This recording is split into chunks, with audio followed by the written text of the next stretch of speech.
저와 여러분들을 하나님께서 함께 하시려고, 하나님의 성전, 하나님이 함께 계신 하나님의 성소로 삼으시려고 만드셨고, 또 그 일을 이루어 가시고 계신 줄 믿습니다. 제가 항상 제 자신을 자책하면서 저의 무능과 또 저의 연약함, 그런 것들을 곱씹어 보면서 굉장히 많은 과거에 또 현실에 이렇게 좀 묶여 있었어요. 그러면서 당연히 미래에 대한 그런 불안감, 그런 것들에 휩싸여 살았었습니다. 그런데 복음을 듣고 또 계속 말씀의 인도를 받으면서 또 중요한 전도라는 그 하나님의 소원 속에 나 자신을 발견하면서 정말 내가 알고 있었던 인생, 내가 알고 있었던 나, 그것이 다 죄 가운데 사단에게 속아서 봐왔던 것들이었구나. 하나님께서 계획하신, 하나님이 정말 축복하시는 그 나는 완전히 다른 것이구나 라는 것을 계속 발견하게 되어집니다. 지난주에 주셨던 말씀에서도 우리가 처한 그 환경들, 우리가 처한 그런 어떤 사건들, 또 때로는 나의 어떤 그런 체질들, 나의 어떤 그런 모자람, 그런 모든 것들 다 하나님께서 중요한 계획을 두고 허락하신 것이고, 하나님께서 그곳으로 나를 보내셨다라는 것, 그 말씀을 받으면서 굉장한 믿음이 회복되어지고 응답을 받는 한 주간이었습니다. 하나님은 우리를 가장 중요한 근본을 가지고 만드셨습니다. 어떤 근본이죠? 바로 하나님의 형상대로 만드셨다고 하셨어요. 하나님을 알고 하나님 안에서 가장 행복한 존재로, 또 그 안에 모든 것을 알고 누릴 수 있는 존재로 만드셨어요.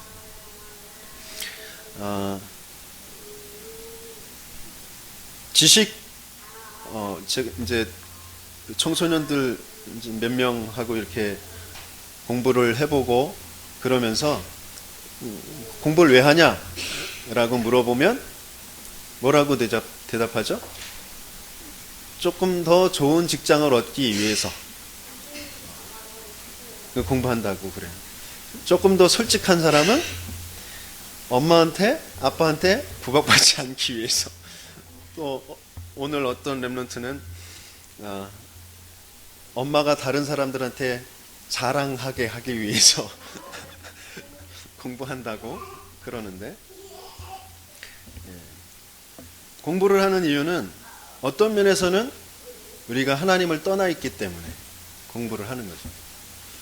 하나님과 함께 있을 때는 하나님이 만드신 모든 법칙들, 하나님이 지으신 모든 만물들, 그 이유를 알고 쓰임새를 알고 그것들을 마음껏 누릴 수 있었어요. 그런데 하나님을 떠나고 나니까 모르겠는 거야. 보여지는 모든 현상들, 모든 벌어지는 일들, 세상의 모든 만물들, 그게 과연 뭔지, 그걸 어떻게 써야 될지, 그래서 그걸 연구하고 그것을 탐구하고 그러면서 발전해 가는 것이 이제 지식이라는 거죠. 과학이라는 것입니다. 아무튼 우리의 근본은 하나님의 형상이라는 것, 그것이 회복되어질 때 거기에서부터 많은 것들이 바르게 시작되어지는 것입니다. 그렇죠? 그 속에서 하나님께서 주신 복은 뭐냐? 바로 생육하고 번성하고 충만하라라는 것입니다. 그것이 우리의 근본입니다. 그런데 이 근본을 잃어버리니까 어떻게 되어지죠? 창세기 3장에 내가 하나님같이 되어 라는 그 사탄의 말에 속아서 나 중심으로 모든 것들을 보게 되어지고 모든 것들을 또 취하게 되어지는 창세기 6장 속으로 들어가게 되어집니다. 그런데 그 창세기 6장에 나 중심으로 하여서 취하는 것에 가장 발전된 것이 뭐냐? 인생에 있어서 가장 오래도록 내가 원하는 것을 마음껏 내가 취할 수 있도록 주어진 토큰, 그것이 돈이라는 거죠. 그죠? 그래서 돈에 집중하게 되어집니다. 많은 사람들이. 손쉽게 내가 원하는 것을 구할 수가 있어요. 그걸로 얻을 수가 있다고 생각하는 것이죠. 그죠? 그러면서 그것을 많이 얻고 또 나름대로 그것을 마음껏 부릴 수 있는 그런 성공이라는 것. 우리가 하늘에 닿고 우리 이름을 내자. 그런 바벨탑 그 속으로 들어가게 되어집니다. 하나님과의 그 근본을 놓쳐버린 인간이 끊임없이 나 중심으로, 그러면서 모든 것의 근본을 모르고 눈에 보이는 것, 내가 경험한 것, 거기에 묶여서 내가 필요하다고 여기는 것만 쫓아서 이렇게 살아가게 되어집니다. 그러면서 나를 보호하고 또 안전하게 살 수 있다고 여겨지는 그런 나와 비슷한 그런 성향, 나와 같은 사람들, 그런 사람과 함께 모여서 뭔가 자기들만의 성을 구축하면서 또 자기들만의 세상을 만들면서 살려고 합니다. 그래서 여러 가지의 많은 활동들, 그런 것들이 참 좋아요. 그런 것들이 나쁘다는 것이 아니라 그럴 수밖에 없죠. 많은 동아리들, 많은 카페들, 이런 것들은 만듭니다. 내가 인정받고 내가 원하는 것을 소통할 수 있는 그런 곳을 만들고 싶어요. 또 때로는 어떤 면에서는 현실에 진짜 나는 감추고 다른 나로 살 수 있는, 다른 나로 이렇게 높아질 수 있는 그런 곳을 꿈꾸면서 그런 것들을 많이 만들죠. 그렇죠? 아무튼 그렇게 뭔가 근본을 놓친 상태에서 뭔가 자꾸 쌓아가려고 하고 높아지려고 하고 다른 나만의 세계를 만들려고 합니다. 그런데 이것은 결국 죄와 사탄의 배경 가운데 있는 창세기 3장, 창세기 6장, 창세기 11장의 문제라는 것이죠. 그게 문제예요. 그래서 재앙과 멸망이 계속될 수밖에 없다는 것입니다. 눈에 보기에는 뭔가 겉으로 볼 때에는 역사가 발전하는 것처럼 보이고 뭔가 계속 과학 문명, 지식이 발전하는 것처럼 보입니다. 그럴듯하게 뭔가 계속해서 유지되어져 가는 것 같아요. 왜냐하면 그게 이제 문화화되어져서 우리의 생각, 삶에 깊이 뿌리내려 있기 때문에 그렇습니다. 근데 조금만 영적인 눈을, 근본을 두고 모든 것들을 바라볼 때 다 같은 것으로 보여지게 되어집니다. 하나님께서 우리 인생을 여기에서 빠져나와야 하기 때문에 여기에서 빠져나와서 다시 근본을 찾고 근본에 주신 그 생육과 번성과 충만의 그 축복을 누리게 하시기 위해서 하나님께서 그 약속을 주신 것이 바로 여자의 후손, 메시아의 약속입니다. 여자의 후손이 너를 그렇게 속였던, 그리고 네가 그렇게 되어질 수밖에 없는 그 사탄의 머리 상하게 할 것이다. 그리고 끊임없이 네피림의 문화, 자기가 원하는 대로 취하다가 멸망받을 수밖에 없는 거기에서 빠져나오는 길은 다른 것이 없어요. 방주 속으로 들어가는 거죠. 방주의 언약. 그것은 어떤 면에서 이제 교회의 언약이라고 할 수 있는 것입니다. 이 시대에도, 이 지역에도 방주가, 하나님께서는 그 방주를 세우시길 원하시죠. 그 방주는 뭘 말하는 것이죠? 그리스도를 말하는 것입니다. 또 그리스도만 가지고 중요한 재앙을 막게 되어지는 그런 교회를 회복하시는 것. 또 창세기 12장 1절에서 3절에서 주셨던 아브라함에게 주신 것이 아니라 인류에게 주신 그 언약. 내가 창대케 될 것이고 또 천하 만민이 내 후손을 통하여서 내 씨로 말미암아 복을 받게 될 것이다. 천하 만민을 향한 그런 언약을 하나님께서는 주셨어요. 그게 세계복음화의 언약입니다. 이 모든 것들이 생육과 번성과 그리고 충만이라는 그런 시간표로 하나님께서는 이끌어 가시고 계십니다.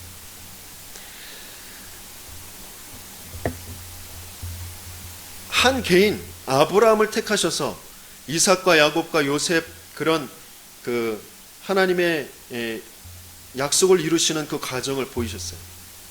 그렇죠? 이 하나님이 주신 약속과 그것을 이룬 하나님의 능력과 그 하나님의 신실하심, 그것을 한 개인과 가정을 택하셔서 설명하신 것이죠. 그래서 아브라함이 또는 이삭이, 야곱이, 요셉이 성경을 읽으면서 그 사람들이 가슴에 남아야 되는 것이 아니라 그 인물들과 함께 하셨던, 그 인물들에게 약속하셨고 그 인물들에게 신실하게 그 약속을 이행하셨던, 그들을 붙잡고 계셨던 그 하나님이, 그 하나님의 언약의 중심인 그 메시아가 우리의 가슴에 남아야 되는 것이죠. 그렇죠? 그것으로 우리는 살게 되어지는 것입니다. 근데 이제 창세기를 마치고 이제 출애굽기로 넘어가잖아요. 출애굽기는 뭐냐? 바로 그렇게 하나님께서 주신 그 약속을, 그 생육과 번성과 충만의 약속, 세계화의 약속, 그것을 놓쳐버리는 것이죠. 그래서 400년 동안 애굽에 어느 날 보니까 노예가 되어진 그런 이스라엘 민족을 말씀하시고 계세요.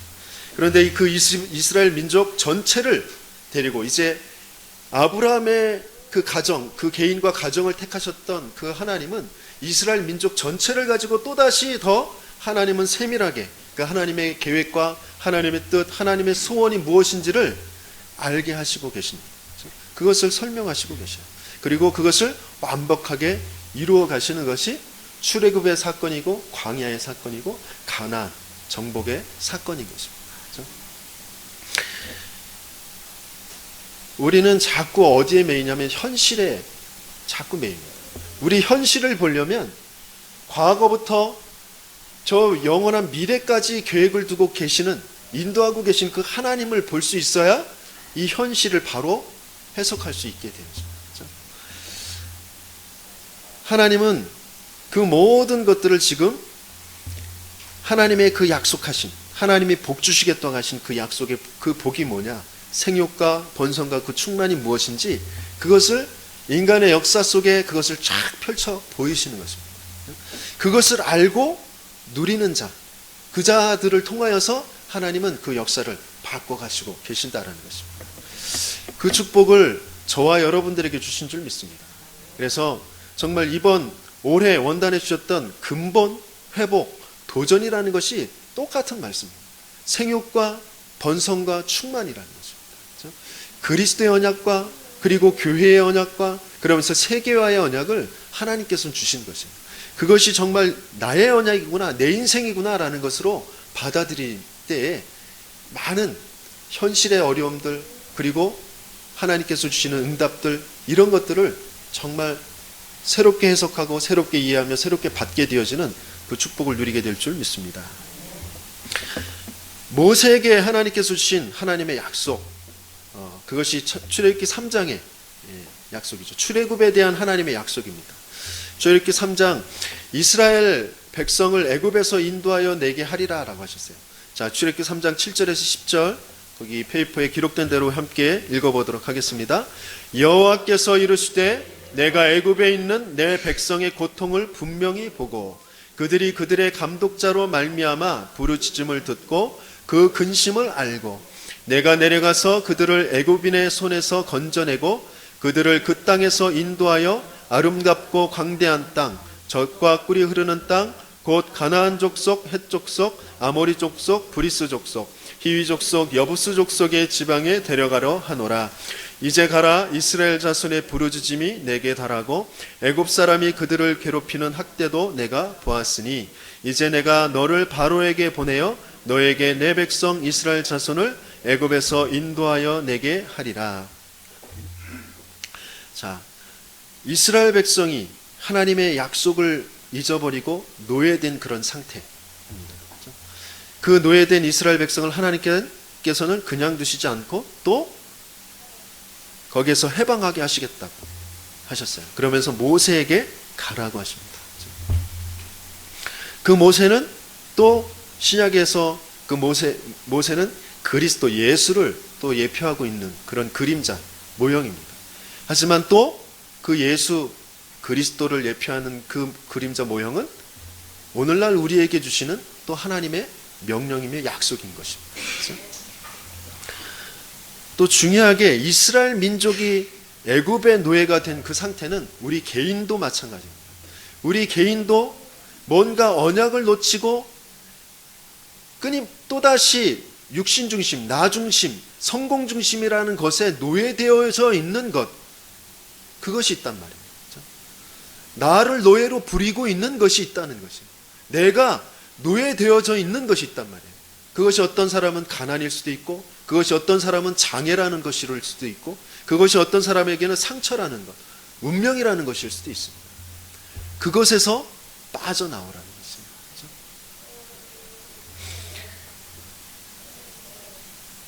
그것 때문에 하나님께서는 저와 여러분들에게 말씀을 주시고 그곳으로 파송하시는 것입니다. 그렇죠? 가라고 하시는 것입니다. 그런데 내가 거기에 붙잡혀 있는데 내가 무슨 능력이 있습니까? 그런단 말이에요. 그죠? 그럴 때 하나님께서 뭐라고 하시냐? 반드시 내가 너와 함께 할 것이다. 라고 하죠. 우리 출애굽기 3장 12절 같이 읽어보겠습니다. 하나님이 이르시되 내가 반드시 너와 함께 있으리라. 내가 그 백성을 애굽에서 인도하여 낸 후에 너희가 이 산에서 하나님을 섬기리니 이것이 내가 너를 보낸 증거니라. 여기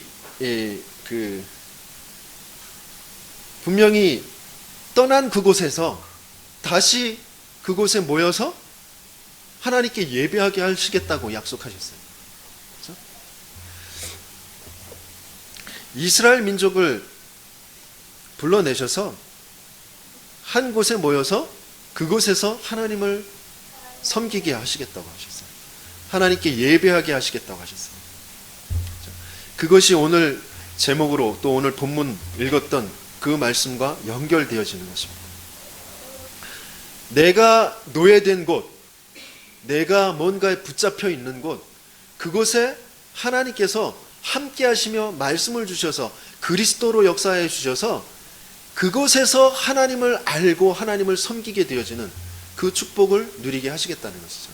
그래서 우리는 자꾸 현실을 이걸 바꿔달라고 이걸 없애달라고 그 속으로 자꾸 들어간다면 그게 내가 거기에 붙잡혀 있다는, 내가 거기에 노예되어 있다는 그런 것이거든요. 그것을 바꾸는 것, 그것을 없애는 것이 목적이 아니고 그곳에서 하나님을 알게 하시는 거예요. 그곳에서 정말 참된 근본, 내 인생의 근본을 찾게 하시는 것이 하나님의 목적이라는 것이죠.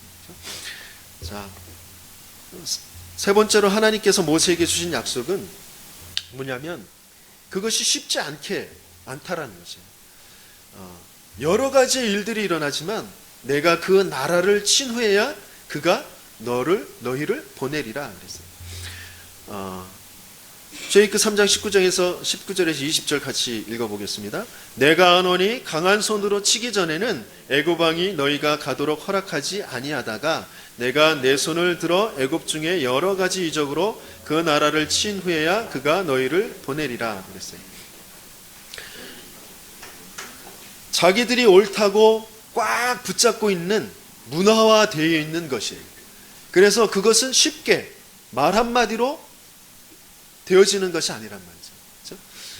그 모든 문화가 거짓된 것이구나, 이게 잘못된 것이구나 라고 하는 그런 사건이 일어날 것이라고 하죠. 그 애굽의 모든 우상의 문화들을 다 깨트려 버리시는 그런 사건을 하나님께서 보이십니다. 그 문화를 바꾸시는 것이죠. 그리고 그리스도 말고 우선되어져 있는 것, 그 순서를 바꾸게 하시는 것입니다. 저와 여러분들에게 뭔가 애굽과 같이 꽉 붙잡고 있는, 나 자신을 붙잡고 있는, 나 자신을 지금 문화라는 것을 두고 이렇게 우선순위가 바뀌어져 있는 그것을 빨리 순서를 바꾸게 하시는 그 일을 벌이시겠다는 것이죠. 그것이 어떤 것에는 경제일 수 있고, 어떤 것은 자녀일 수 있고, 어떤 사람은 질병일 수 있고, 그런 것이거든요. 그것을 친 후에야 이게 아니었구나라고 그것이 깨달아지고 그것을 놓을 때 그때 빠져나오게 되어지는 것입니다. 저와 여러분들이 예수를 알고 그리스도를 알고 세계복음화라는 것을 알면서도 끊임없이 순서가 그래도 이것 먼저 해놓고 이것 그리스도도 라고 하는 것이 분명히 있단 말이에요. 그것은 결코 빠져나올 수가 없어요. 그것이 깨어지지 않으면, 그 순서가 바뀌어지지 않으면 거기에 끊임없이 종노릇해야 되는 것이에요.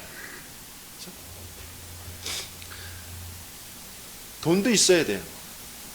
분명히 성공도 해야 됩니다. 그렇죠? 건강도 해야 돼요. 지식도 가져야 됩니다. 하지만 그것이 그리스도보다 먼저 되어지지 말아야 된다는 것이죠. 우리의 근본이 뭔지, 근본이 회복된 상태에서 지식도 볼 수 있어야 되고, 돈도 볼 수 있어야 되고, 성공도 볼 수 있어야 된다는 것이죠. 그렇죠? 그렇게 될 때 그것을 내가 바르게 활용할 수 있게 되어져요. 그 도구를 가지고 세계화의 축복을 누리게 되어지는 것이란 말이죠. 충만의 그 비밀, 생육하고 번성하고 충만하여 뭘 하게 하시는 것이죠? 다스리고 정복하게 하시는 것입니다. 생육과 번성과 충만이 바로 되어져야 다스리고 정복이 되어지는 것입니다. 내가 정복하려고, 내가 다스리려고 노력하는 것이 아니라 하나님이 그렇게 인도하시는, 하나님이 주신 그 축복, 그 속으로 들어갈 때 그게 내 다스림을 받게 되어져요. 내게 정복을 받게 되어지는 것입니다. 하나님은 그런 축복을 예비해 두셨다는 것이죠. 지식도, 돈도, 성공도 마찬가지입니다. 그죠? 하나님께서는 이 하나님의 약속을 모세에게 주시고, 하나님은 그 약속의 성취, 하나님은 그 모든 약속을 이루시는 분이십니다. 그렇죠? 항상 하나님께서 먼저 모세에게, 그렇죠? 말씀하시고 그대로 이루셨어요. 뭐 물이 피로 변하고, 또 개구리, 뭐 독종, 우박, 메뚜기, 장자의 죽음, 그 모든 것들 다 모세에게 미리 말씀하시고 그것을 그대로 이루시는 하나님이십니다. 10가지 애굽의 모든 문화, 내가 지금 붙잡혀 있는 거 분명히 하나님께서는 끊임없이 성경을 통하여서, 강단을 통하여서, 원단의 말씀을 통하여 계속 말씀하시는데 내가 그걸 꾹 붙잡고 있다가 어느 날 당한단 말이에요. 그러면서 하나님 왜 그러냐고. 내가 세계복음화 한다고, 내가 하나님 앞에 헌신한다고 했는데 하나님 왜 이러냐고 하나님을 원망해요. 하나님 분명히 약속하셨거든요. 그건 네 거 아니니까, 그건 네가 붙잡고 있을 거 아니야. 내가 뭘 할지 바로 알고 그 속에 들어가 라고 말씀하셨는데, 내가 아니 이거 먼저 하고 그거 한다니까요. 자꾸 그렇게 하다가 어느 날 당한다. 하나님은 분명히 10가지 애굽의 문화, 그거 무너뜨리시고, 그 다음에 가장 중요한 유월절 어린 양의 피, 그게 뭐죠? 그리스도의 그 약속이 무엇인지를 알게 하시고 거기에서 빠져나오게 하십니다. 내가 먼저 그리스도의 언약을 붙잡고, 내게 나를 붙잡고 있는 10가지의 그 문화가 무엇인지를 바로 보고 그것을 깨트릴 수 있을 때 우리는 출애굽의 그 축복을 누리게 될 줄 믿습니다. 그러면서 홍해 사건을 통하여서 중요한 것을 또 발견하게 하십니다. 이제 그리스도의 언약을 붙잡고 빠져나왔어요. 유월절 어린 양이 피 바르는 사건을 통하여서 하나님이 약속하신 대로 그 바로 왕이 아유 더 이상 붙잡고 있다간 안 되겠구나, 그리고 내보냈단 말이에요. 나가라고 했어요. 그런데 또다시 마음이 변해서 이제 애국 군대를 동원하고 바로 왕이 쫓아온단 말이에요. 그런데 앞에 홍해라는 것이 딱 놓여져 있을 때, 그때에 많은 이스라엘 백성들은 이렇게 이야기합니다. 출애굽기 14장 12절 같이 읽습니다. 우리가 애굽에서 당신에게 이른 말이 이것이 아니냐? 이르기를 우리를 내버려 두라. 우리가 애굽 사람을 섬길 것이라 하지 아니하더냐? 애굽 사람을 섬기는 것이 광야에서 죽는 것보다 낫겠노라. 그랬어요. 그죠? 이게 분명히 그리스도를 붙잡고 구원받았는데 현실 앞에서 하게 되어지는 우리의 생각이고 우리의 말입니다. 그죠? 그리스도를 붙잡고 구원받았으면 그러면 당장 내가 고민하는 그 생계의 문제, 내가 고민하는 그 질병의 문제, 그거 다 끝나야 된다라고 생각한단 말이에요. 그죠? 하나님께서 약속하신 것이 정말 무엇인지, 하나님을 통해서 내가 정말 누려야 할 것이 무엇인지, 그것을 하나님은 다시 정말 이 홍해 사건을 통하여서 또 그 뒤에 이제 연결되어지는 광야를 통하여서 말씀하시고 계십니다. 자, 모세의 고백을 한번 읽어보겠습니다. 모세가 백성에게 이르되 너희는 두려워하지 말고 가만히 서서 여호와께서 오늘 너희를 위하여 행하시는 구원을 보라. 너희가 오늘 본 애굽 사람을 영원히 다시 보지 아니하리라.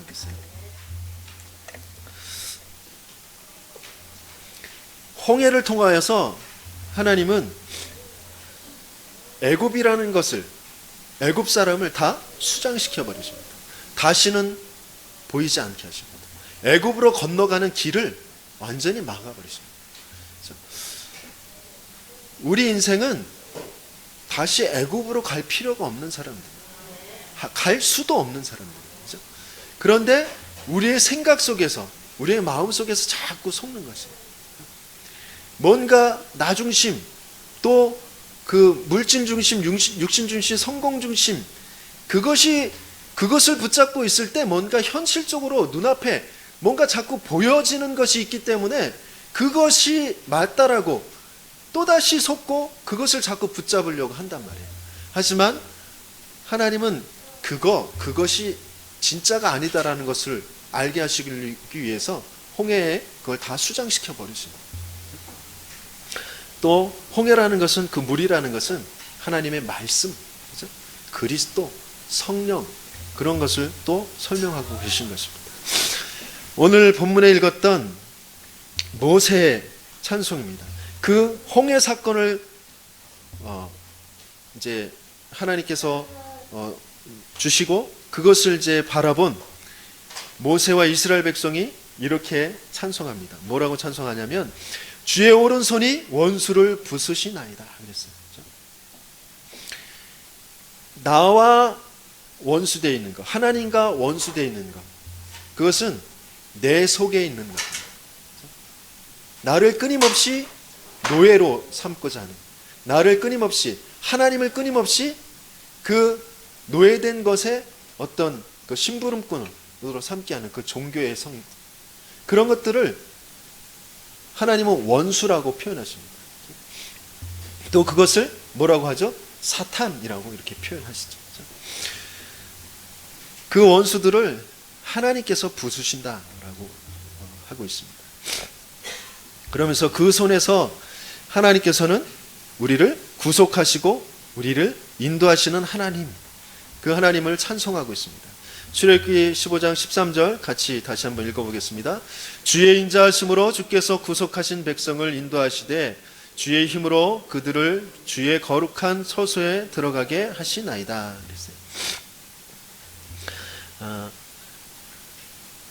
주의 인자하심으로 주께서 구속하신 백성, 또 인도하시되 주의 힘으로 그들을 주의 거룩한 처소에 들어가게 하시나이다. 하나님은 우리에게 그 어떤 노력으로도, 어떤 우리의 행실로도, 어떤 지식으로도 빠져나올 수 없는 그런 하나님 떠난 문제, 하나님 알 수 없는 문제, 또 그 죄에 빠져 있는 문제, 그 배후에 있는 그 사단의 문제를 완전하게 그 그리스도의 언약으로 구원하여 주신 줄 믿습니다.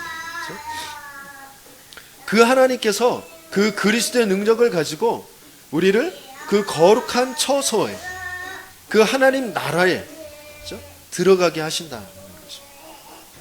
그러면서 하나님께서 또 중요한 계획을 이루시는데 무엇을 이루시고 계시느냐?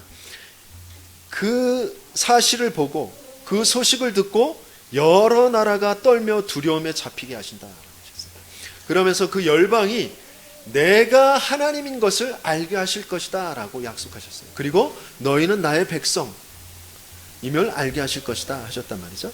출애굽기 15장 14절에 15절 같이 읽습니다. 여러 나라가 듣고 떨며 블레셋 주민이 두려움에 잡히며 에돔 두령이 놀라고 모압 영웅이 떨림에 잡히며 가나안 주민이 다 낙담하나이다 그랬어요. 우리가 만나게 되어질 주변의 그런 나라들입니다. 어떤 면에서는 이스라엘 민족보다 더 힘이 있고 발전한 것 같은 그런 나라들이에요. 하지만 다 모압도 그렇고 에돔도 그렇고 중요한 언약의 바깥에 있는 그런 나라들입니다. 하나님께서는 약한 아주 작은 이스라엘 민족을 택하셔서 강대국들, 주변의 큰 나라들, 발전한 나라들, 그 나라들을 두렵게 하고 떨리게 하시면서 정말 하나님의 어떠한 분인지, 하나님의 백성은 어떠한 것인지를 설명하고 계신 것입니다. 저와 여러분들이 어떤 면에서는 사회적으로, 세상적으로 좀 힘이 약하고 부족할 수도 있습니다. 하지만 오래도록 영원히 그렇게 놔두시지는 않으세요. 그죠?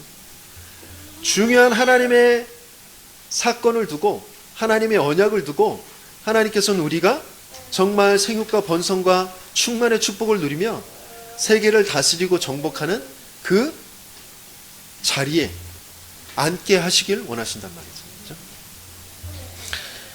그러시면서 하나님께서 그 최고의 비밀, 그 축복이 무엇인지, 어떤 면에서는 그 자리에 있는 것, 최고의 어떤 다스리고 정복하는, 최고의 성공하는 많은 주변의 강대국들을 무너뜨리고 그것들을 내 무릎에, 내 발 아래 두는 그것이 아니라 그 모든 것의 방법도 그렇고 그 내용도 그렇고 그 하나님의 축복은 바로 여기에 있다라는 것을 이 모세는 알고 그것을 찬송하고 있는 것입니다. 그것이 바로 출애굽기 15장 17절의 그 말씀입니다.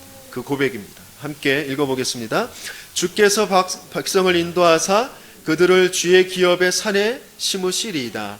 여호와여 이는 주의 처소를 삼으시려고 예비하신 것이라. 주여 이것이 주의 손으로 세우신 성소로 소이다.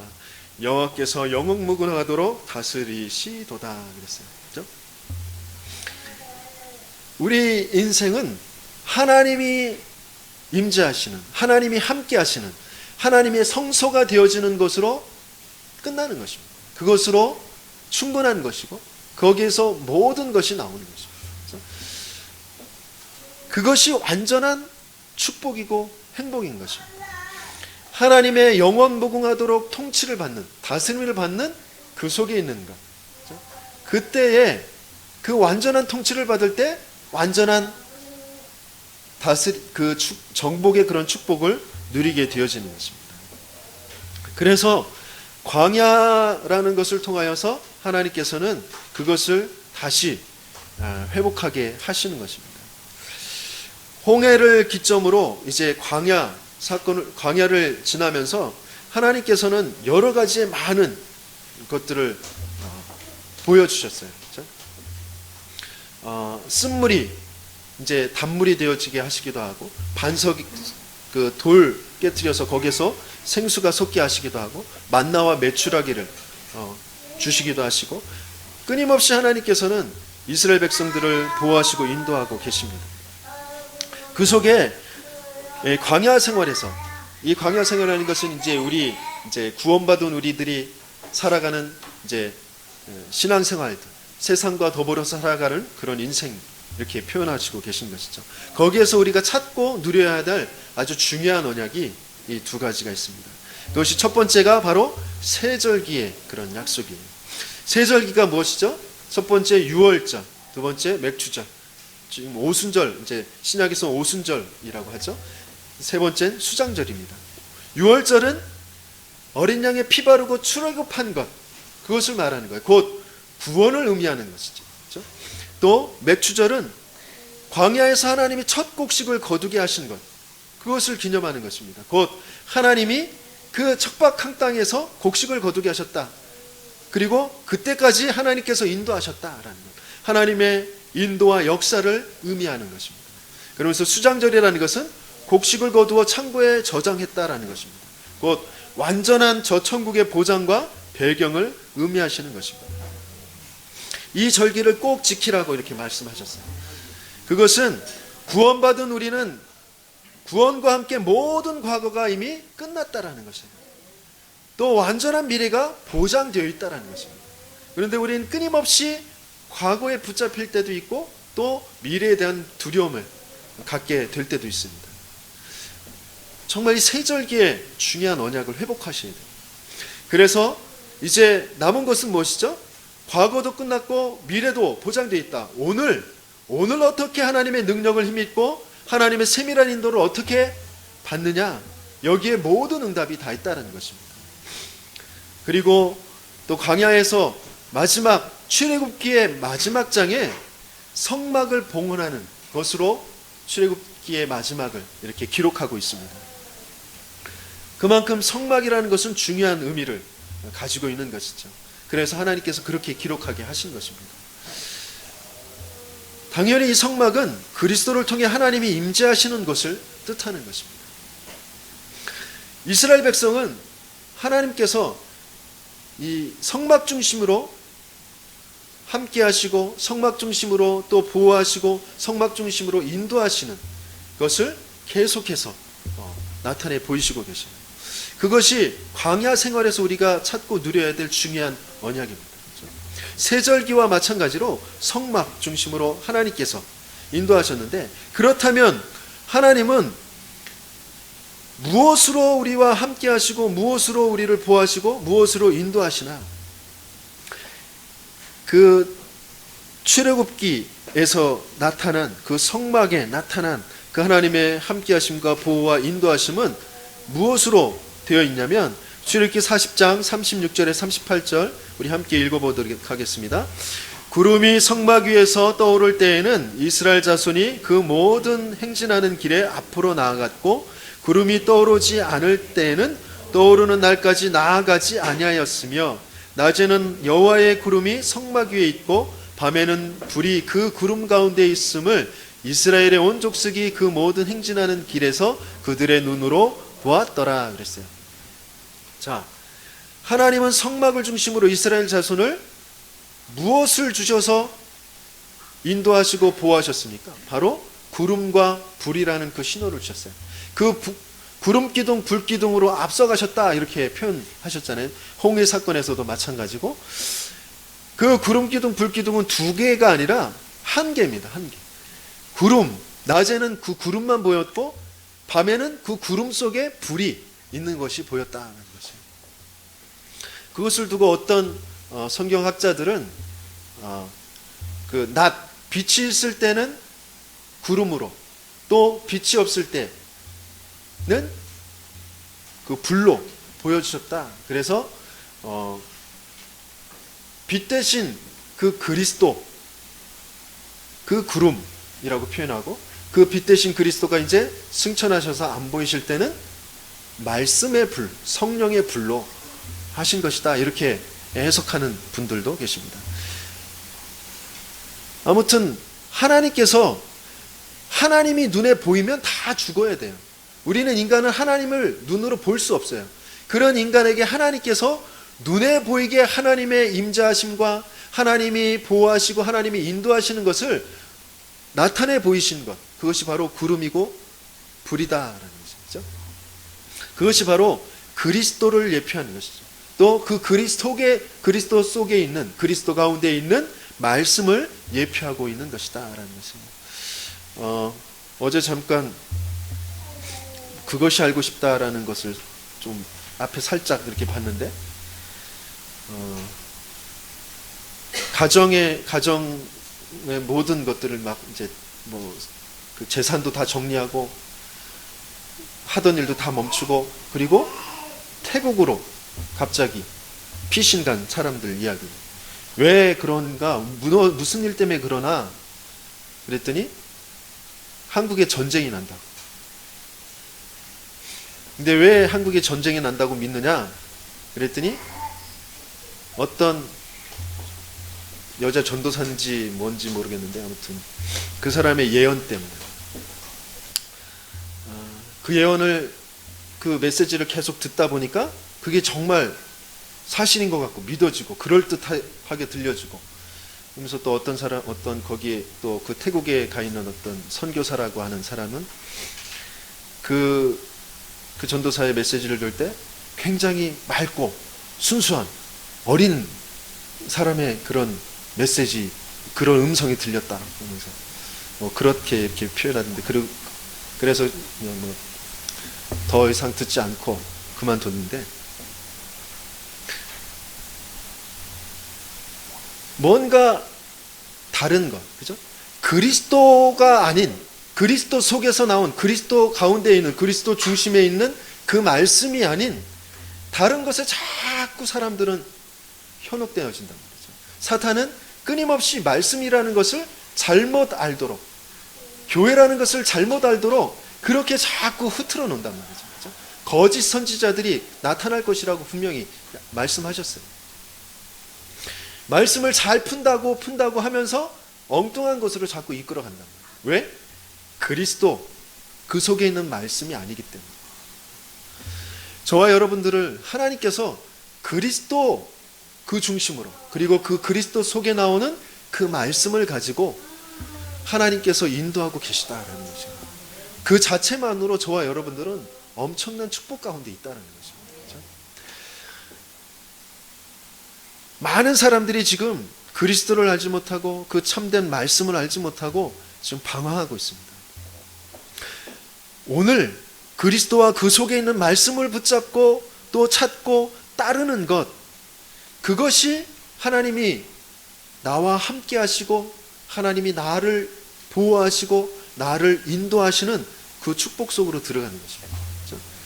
내가 정말 오늘 그 그리스도 속에 있는 그 말씀을 붙잡고 찾고 따르는 그때에 하나님이 함께 하시는 행복이 거기에 있습니다. 그렇죠? 하나님이 보호하시는 그 능력이 거기에서 나타나게 되어집니다. 또 하나님이 인도하시는 그 답을 내가 얻게 되어지고 참된 평안을 갖게 되어지는 것입니다. 이게 성도들이 누릴 생육과 번성과 충만의 가장 중요한 비밀인 것입니다. 그렇죠? 저와 여러분들이 매일매일 찾아야 될 답. 분명히 구원받았는데 하나님이 나와 함께 하고 계신다는데, 예수가 그리스도 맞는데 저와 여러분들 과연 행복하십니까? 왜 행복하지 않습니까? 왜 행복하십니까? 그것의 답을 분명히 찾아야 됩니다. 또 왜 갈등하게 되어집니까? 나와 내가 과연 무엇을 기준을 가지고 그 사건을 보고 그 일을 보고 그 사람을 보게 되어지는지. 갈등이 온다는 건 그 기준이 잘못되어 있다는 것이 아닌지, 그렇죠? 그것을 가지고 정말 내가 찾아야 될 것, 그것을 바로 찾아야 됩니다. 그리고 혹시 낙심하고 있진 않습니까? 왜 낙심하게 되어집니까? 내 능력 또는 어떤 다른 것에 힘을 가지고 이 세상을 살아가려고, 내가 성공하려고 하진 않는지, 그것을 잘 봐야 됩니다. 그렇죠? 왜 원망합니까? 내가 지금 어느 위치에 있는지, 내가 어떤 환경에 있는지, 하나님께서 나를 그곳에 보내셨다라는 것이 정말 믿어지는지, 그렇지 않으면 사람과 환경과 하나님까지도 다 원망할 수밖에 없게 되어지는 것이죠. 또 왜 불안한지, 그 부분을 두고 우리는 하나님께서 주신 참된 나의 위치를 누리는 그 축복 속으로 들어가야 될 줄 믿습니다. 한 주간 동안 응답과 축복을 누리는 저와 여러분들이 되시길. 주여, 이것이 주의 손으로 세우신 성소로소이다. 모든 환경 가운데, 모든 문제 가운데 노예된 그곳에서도 이 비밀, 이 축복을 찾고 회복하고 누리시는 저와 여러분들에게 예수님의 이름으로 축원합니다.